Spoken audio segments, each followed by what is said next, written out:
நீயாடா மானத்துக்காக உயிரை விட்டாய்? நீயா மானத்துக்காக தூக்கல தொங்கின மறவன் மருதுபாண்டியன் வாரிசு? நீயா மானத்துக்காக தூக்கல தொங்கின தீரன் சின்னமலையின் பேரனும் பேத்தியும்? நீதானா? போயிட்டு மாண்ட அழகுமுத்துக்கோன், சுந்தரலிங்கம், வெள்ளைத்தேவன், பண்டாரவன்னியன், பெரும்பிடுகின் பிள்ளையாடா நீ? இதா இந்த மானங்கட்ட கூட்டத்திலே மண்டிட்டு 500 1000க்கு அல்லாடி நிக்கிறியடா. இந்த தீபாவளிக்கு மறுபடியும் போய் பிச்சை எடுப்பியே? வேட்டி சேலை கோட்டை கட்டி ஆண்ட நீ கோணி துணி கட்டி படுத்துட்டியடா. உலகத்துக்கு சோறு ஓட்டவன் சோறு வடித்த தண்ணி ஆறாக ஓடியதுங்கிறான்டா. முத்திரதாண்டா சிப்பிலதாண்டா முத்தெடுத்தான்.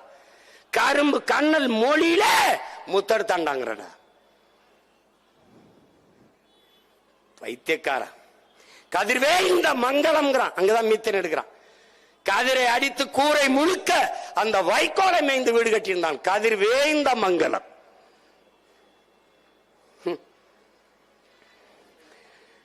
சடையப்ப வள்ளல்டா நம்ம பாட்டனார் கம்பனுக்கு காசு கொடுத்து அந்த காப்பியத்தை எழுத வச்சான். அந்த வள்ளலின் வாரிசாடா நீ?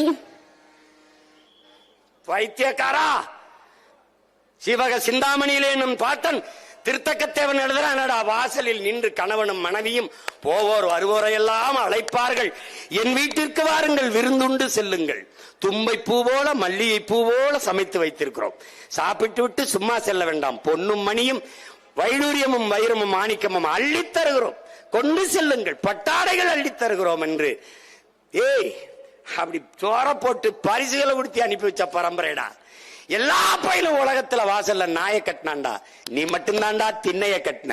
போவோன் வருவோன் எல்லாம் விருந்து சாப்பிட்டு இருந்து ஓய்வெடுத்து செல்ல வேண்டும் என்று திண்ணை கட்டி வாழ்ந்த பரம்பரை இன்னைக்கு திண்ணை திண்ணி சோறு தின்னியா திண்ணையில சோறு திங்கிறவன் ஆயிட்ட. 13 தலைமுறைக்கு ஒரு தடவை மரபணு மாறுங்கிறான். உனக்கு மாறிடுச்சு, மாறக்கூடாது. கத்தரிக்காய் வெண்டைக்காய் எதுல வேணாலும் மரபணு மாறட்டும். மான தமிழ் மகன் மரபணு மாற விடாத, விட்டாத நீ. இது ஒரு சின்ன பிரச்சனை. டிஎன்பிசி அதெல்லாம் ஒரு அந்த மயிறு பிரச்சனைடா. வெண்டுட்டு 6 நொடியில கொண்டுட்டேன் புறாப்பில். எவன்டா அந்த கேள்வி தலை எழுதுனா? டேய் தூக்குடா தம்பி, எவன்டா அந்த நேரத்தில் தேர்வு ஆணையத்தில் இருந்து வேண்டா தூக்குடா, தொலைச்சு பெறுவேன். எல்லாருக்கும் வேலைடா. 75 லட்சம் பேர் வெளி நிக்கிறானா? அத்தனை பேருக்கு அரசு வேலை. ஆனால் இந்த வேலைக்கு தான் போவேன்னு அடம் பிடிக்கப்படாது. நான் தந்த வேலையை செய்யணும். ஆனால் அரசு வேலை. படித்தவன் படிக்காதவன் அனைவருக்கும் அரசு வேலை. எப்படி கொடுப்ப இப்ப சொல்ல முடியாது, தேர்தல் நேரத்தில் போட்டு காட்டுறேன். ஏன்னா அதை இன்னொருத்தன் எங்கேயாவது பேசிட்டே போவேன். என்ன தெரிகிற?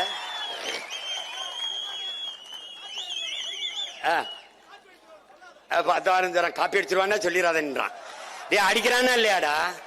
திடீர்னு நீங்கள் மரக்கண்டுகளை நட்டு அந்த போட்டோவை எடுத்து அனுப்பினால் உங்களுக்கு மார்க் தரப்படும்.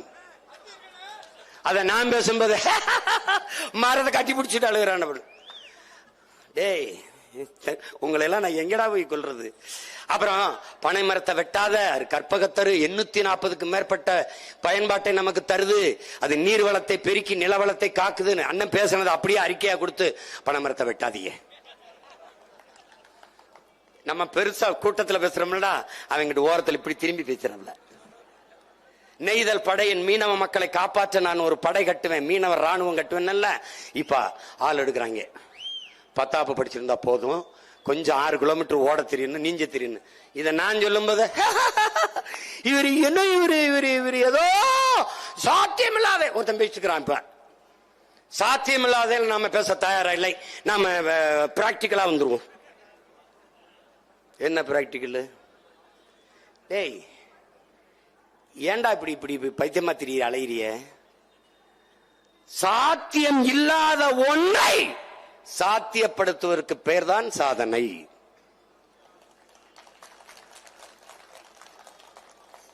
நாங்கள் சாதாரணமானவர்கள், ஆனால் அசாதாரணமான ஒன்றை கனவு காண்பவர்கள்.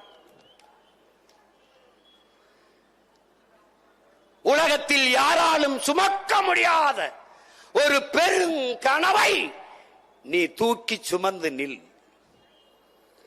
அது இந்த உலகத்திலே எல்லாவற்றையும் விட உயர்ந்ததுங்கிறான் ஆல்பர்ட் ஐன்ஸ்டீன். அப்படி உலகத்திலே மிகப்பெரிய கனவை, புனித கனவை, தமிழ் தேசிய இனத்தின் உரிமை, விடுதலை, அதன் எதிர்கால பாதுகாப்பான நல்வாழ்வு என்ற புனித கனவை தூக்கி சுமக்கிற பிள்ளைகள்